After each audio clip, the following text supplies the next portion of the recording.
মেরাজের সবথেকে বড় শিক্ষা গোলাম হয়ে যাও। মেরাজের সবথেকে বড় আমল নামাজি হয়ে যাও।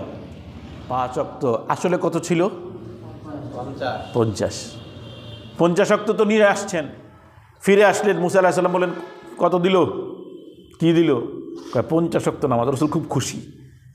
কারণ কি খুশি কেন? 50 ওয়াক্ত নামাজ পেয়ে খুশি কেন? কারণ উম্মত আল্লাহর কাছে আসবে এই নামাজের মাধ্যমে। উম্মত আল্লাহর কাছে আসবে, তো এই জন্য রাসূল খুব খুশি। কিন্তু মুসা আলাইহিস সালাম বলেন দাঁড়াও, 50 ওয়াক্ত দেশে আমি বনি ইসরাইলের হল্লায় পড়ে যা বিপদে পড়ছি, আর আপনি বিপদে পড়েন না, যান কুমান, কুমাই নিয়ে আসেন। এখন রাসূল গেছেন, অন্য হাদিসে আসছে এইভাবে কয়েকবার যাইতে যাইতে 5 ওয়াক্ত কুমাইতে কুমাইতে 5 ওয়াক্ত যখন চলে আসছে, 5 ওয়াক্ত যখন চলে আসছে, তখন আবার বলছে আবার যান, আরও কুমান। রাসূল নিজেই বলছেন আমি তো লজ্জা পাইতেছি, আর কত যাব? আল্লাহ দিছেন এমন এক জিনিস যেই জিনিসের উপরে যদি আমল করে আমার উম্মত, তো আল্লাহর একদম কাছে চলে যাবে। এখন এই জিনিসটা কুমাইতে কুমাইতে আর কত কুমানো যায়, আমার লজ্জা লাগে, আমি আর যাব না। আমার মাওলা ওহী পাঠাইলেন, হাবিব 50 ওয়াক্ত দিছিলাম, কুমাইতে কুমাইতে 5 ওয়াক্ত নিয়ে আইছেন, কিন্তু মাওলার পক্ষ থেকে তো 50 ওয়াক্তের ফয়সালা আগেই হয়ে গেছে। তো আপনি যেহেতু কুমাইছেন, তো আপনার চাওয়া আমি অপূর্ণাঙ্গ রাখবো না, কিন্তু আমার দেওয়াও আমি অপূর্ণাঙ্গ রাখবো না।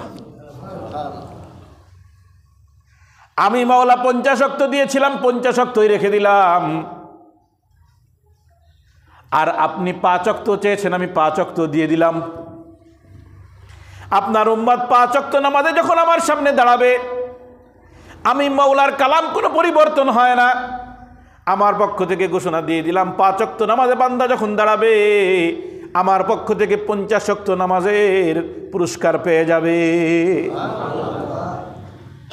আমি মাওলার কালাম কখনো পরিবর্তন হয় না, আর আপনার চাওয়া কখনো অপূর্ণাঙ্গ থাকবে না। হাবিব চাইছে, অপূর্ণাঙ্গ থাকে কি করে?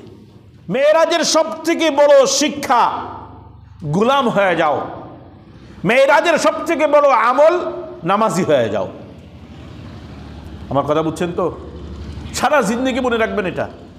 মেরাজের দিনের কোনো আমল নাই, রাতের কোনো আমল নাই। কি নাই? দিনের কোনো আমল নাই, রাতের কোনো আমল নাই। এটা উম্মতে মুহাম্মাদের এক, শুধু আমার হাবিবের না। মেরাজ তো মেরাজে গেছেন কে? রাসূল নিজে, আমরা তো যাই নাই। কিন্তু এটা এমন এক ফজিলত যে মেরাজের মাধ্যমে শুধু রাসূলকে ফজিলত দেওয়া হয় নাই, বরং উম্মতে মুহাম্মাদীকে ফজিলত দেওয়া হয়েছে। উম্মতে মুহাম্মাদীকে ফজিলত দেওয়া হয়েছে। এই জন্য মেরাজের রাত আমাদের কাছে ভাব গাম্ভীর্যপূর্ণ একটা রাত, কথা ঠিক, আমাদের কাছে খুব মূল্যবান এক রাত। কিন্তু ওই মেরাজের রাতের শিক্ষা হলো গোলাম হও, আর আমল হলো নামাজি হও। সুবহানাল্লাযী আসরা বিআবদিহি লাইলাম মিনাল মাসজিদিল হারাম ইলাল মাসজিদিল আকসা। আল্লাহ তাআলা আমার হাবিবের এই মেরাজের বর্ণনা দিলেন। মেরাজের বর্ণনা কেমনে দিলেন? সুবহানাল্লাযী আসরা বিআবদিহি, বিহাবিবিহি বলে নাই। ওই পুত পবিত্র মহান আল্লাহ যিনি তার বান্দাকে সফর করিয়েছেন।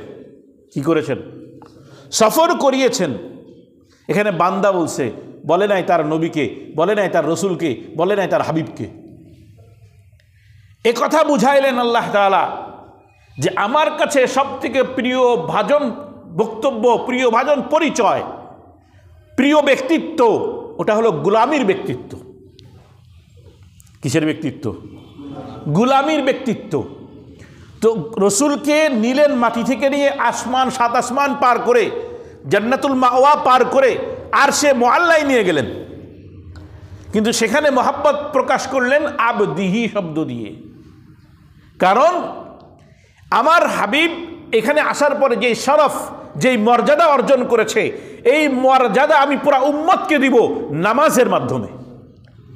আর নামাজ হলো গুলামি প্রকাশ করার সবথেকে বড় মাধ্যম।